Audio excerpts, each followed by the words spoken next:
We are waiting on more information from state officials about the next phase of the vaccine distribution.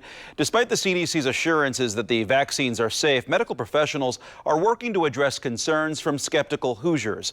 WRTV's Cornelius Hawker shows you how those concerns are being addressed before the vaccine is made available to the public.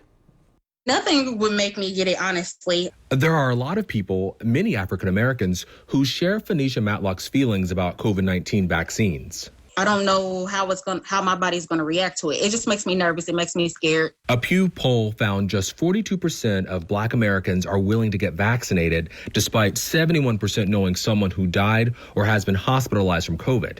That's why many Black healthcare workers are stepping up to build vaccine trust in their communities. The U.S. Surgeon General Jerome Adams was in Indianapolis addressing the issue last week, and now we're hearing from Dr. Curtis Wright, President and CEO of Eskenazi Medical Group. What's the messaging that you think is going to work to truly target and get those underserved communities to take the vaccine whenever it's available to them?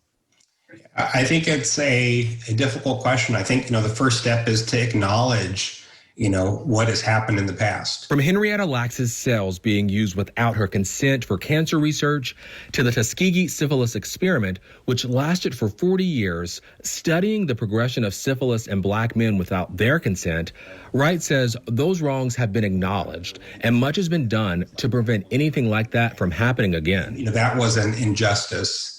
But it would be such an injustice now for people to not get the vaccine, particularly minoritized individuals. Dr. Wright and many other health professionals are working to combat a legacy they didn't create, trying to reach everyone, but especially those who are being significantly impacted by COVID-19. I implore everyone, when it's your time, please get vaccinated. It's safe. But he knows no matter what he says, there are still people who won't be easily convinced, like Phanisha. I don't feel comfortable with it. I get a bad vibe from it, honestly. Something just doesn't sit right in the pit of my stomach about this vaccine. Working for you, Cornelius Hawker, WRTV. Well, if you have questions about the COVID-19 vaccine, you're encouraged to talk to your healthcare provider. You can also learn more about how the vaccines work and how researchers work to make sure they're safe right now on the WRTV app.